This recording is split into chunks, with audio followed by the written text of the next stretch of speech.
Hi guys, welcome back. So in this video, we'll be discussing quite a bit of content. Alright, so what I want you to do is make yourself comfortable and I'll see you in a few seconds.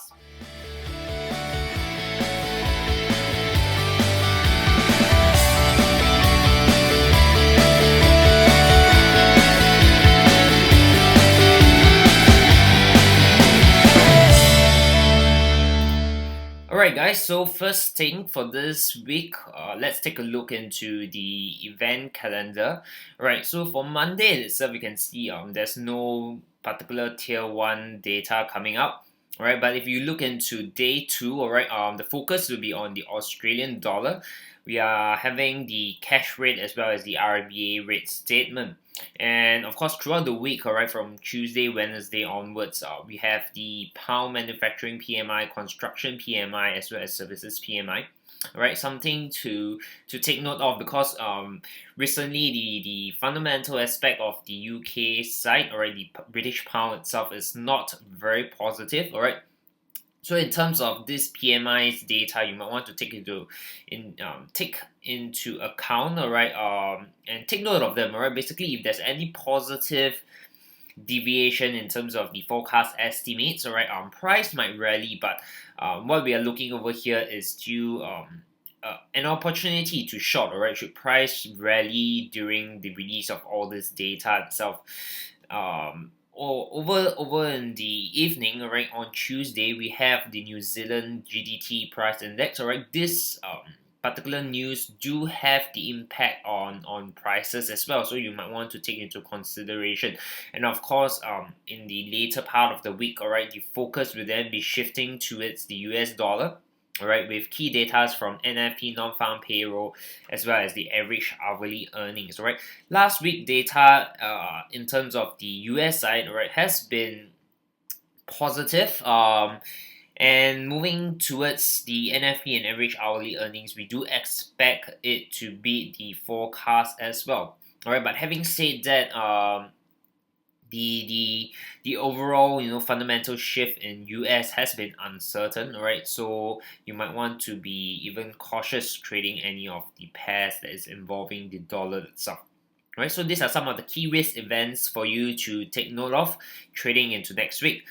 So before we go into the market analysis for this video, what I want to go through with you, which I feel is significant and very important, alright, it's a blog post that I've written earlier today and I want to share with you more in depth, particularly in this video, right? So if you go over to our website FXP Research, under market analysis tab, alright, the 28th February which is actually today's post, alright, I want to share with you the weekly review that I've written.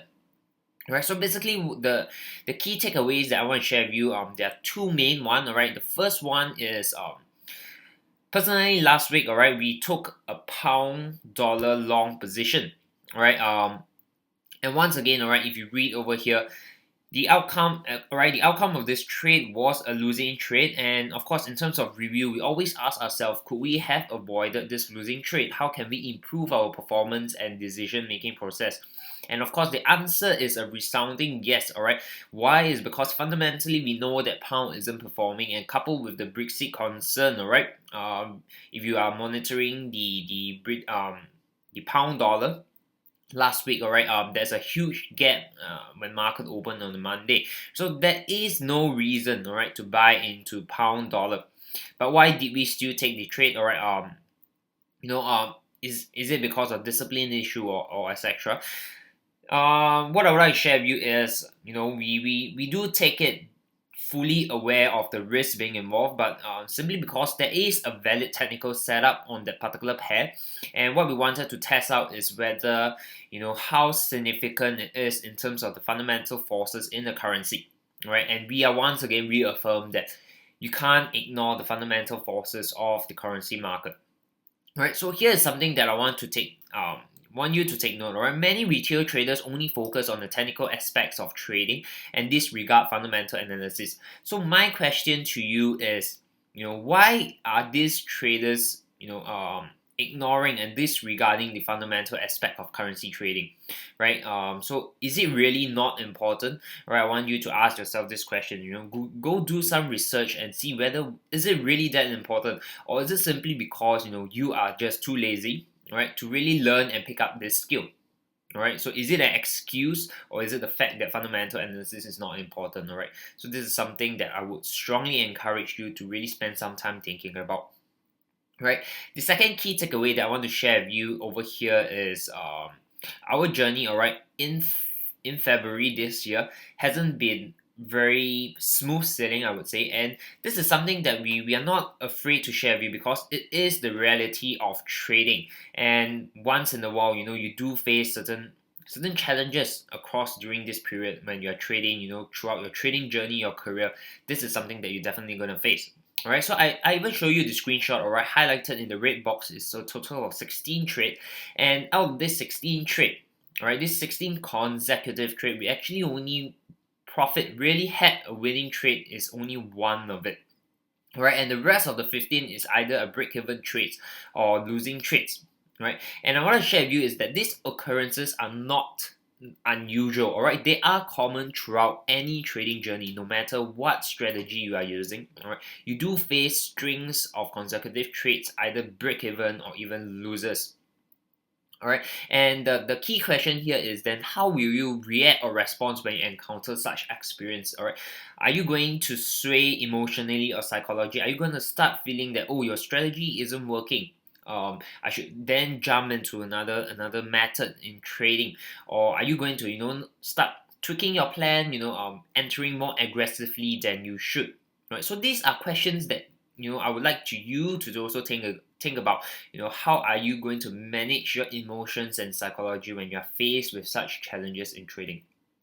Right, so these are the two key takeaways that I would like to get you to start thinking about, especially those who are still struggling in trading, because these are key questions that I feel that you should really focus on. And of course, the last thing to take away in this blog post, alright, is really about our philosophy, and I believe you should have your own philosophy as well in terms of trading. Alright, go develop one if you do not have. Alright, so our philosophy over here is that many retail traders often talk about the profit they made in their trades, etc., etc. But we over here believe that the important aspect is really not how much you made in your trade, but is how you control your downside and how you manage your risk. Alright, so our philosophy over here is that we do not focus on the profits, alright, in dollar bills, but what we do is we concentrate on managing our trades, and we believe that as long as our downsides are managed properly, our risks are managed properly, the profits will come naturally. Alright, so that's a belief system that we have. Therefore, we always talk about how we manage our risks, and sooner or later, right, the profits will naturally come in. Alright, so having shared with you all this, do take some time to really seriously think about it. And without further ado, let's jump into this week market analysis. Alright, so basically, I want to share with you in this video itself 5 potential setups that we have. Alright, I wouldn't go through with you in depth in terms of the process of how we analyze. Alright. But I would like to use this example, right, these 5 currency pairs examples, to talk to you a little bit more about overexposure and how you can actually manage such situation.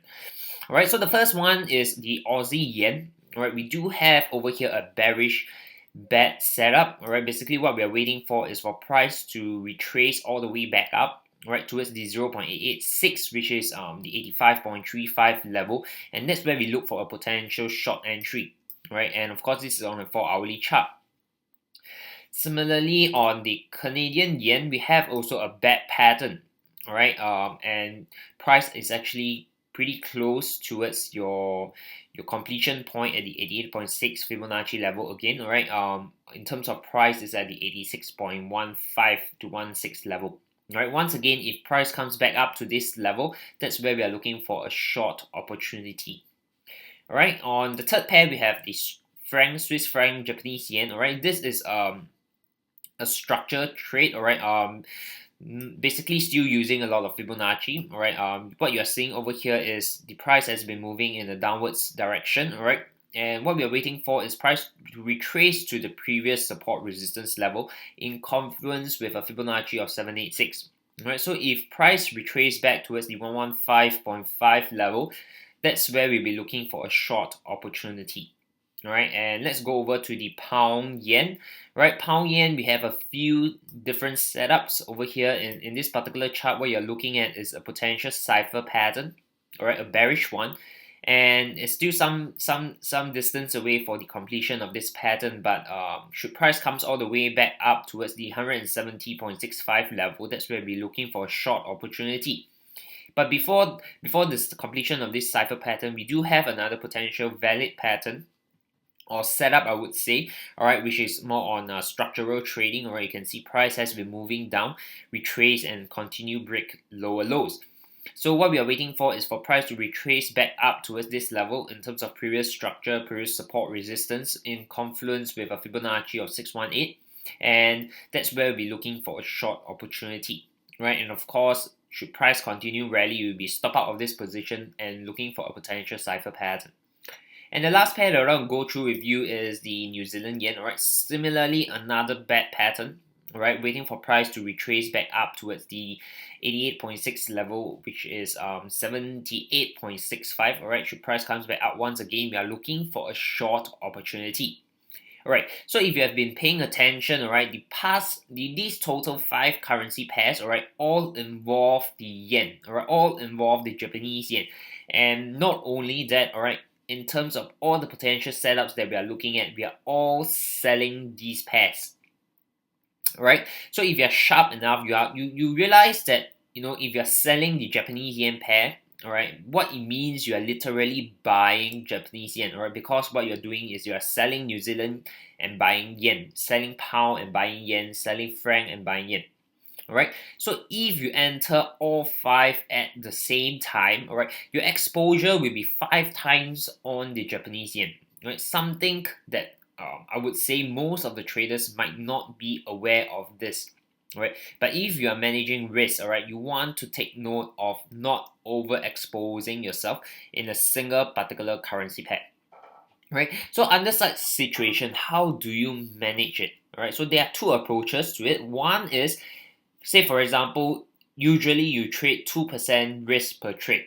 Alright, that means you are risking 2% of your capital in taking each of the trade. And should you decide to enter the similar risk amount, that means 2% per trade, and you enter 5 of this, basically what you are doing is you are risking 10%, alright, 2% each, a total of 5 trades. That's 10% risk on Japanese yen. Alright, that's way too high if you are a conservative kind of trader.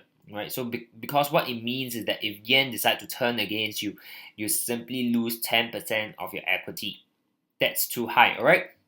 So what you can do is, one approach is you can cut down on your risk per trade. So usually you do 2% per trade. Now what you can do is perhaps cut down 50% of it. That means cut down to 1% risk per trade. And that will cut down to a total of 5% risk on your Japanese yen trades. Right, so that's one approach. And of course, the other approach you can do is, out of these 5 trades, you want to select the currency pairs, alright, out of these 5 pairs, you want to select 1 or 2 that present a better opportunity, right? By better opportunity, what I mean is perhaps you want to take into account, let's say, the fundamental aspect of the currency. Right, so we know that the pound is fundamentally very weak, and Brexit concern is still playing out in the sentiment. So you might want to take the pound Japanese yen trade instead of, say, Aussie, Canadian, or New Zealand. Right, because these three pairs, alright, the Aussie yen, the Canadian yen, and the New Zealand yen are all considered commodities pairing. Alright, and the current risk sentiment is starting to shift towards risk on environment, and when it's in the risk on environment, commodities pairs tends to rally. Alright, so in terms of all these understanding, alright, you might want to filter off the commodities pairs, and you left with Swiss franc Japanese yen and pound Japanese yen. Right, and of course, if you are looking into fundamental aspect, pound Japanese yen offers a better opportunity and probability in terms of shorting it. Right, so these are some approaches that are hopefully through this sharing, alright, you have a very different insight into managing your exposure of a particular currency pair. right? And to have a clearer idea of not overexposing yourself, right? And have a better approach in how you can actually manage your risk.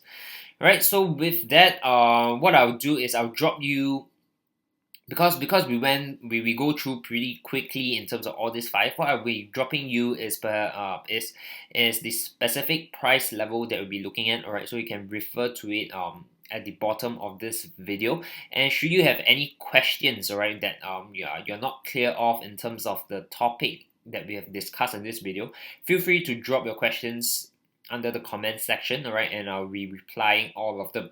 And once again, if you like this video and you think that you benefit your friends or your fellow traders, alright, do like and subscribe to our channel and share this video with them. Alright, so with that, I'll see you in the next video.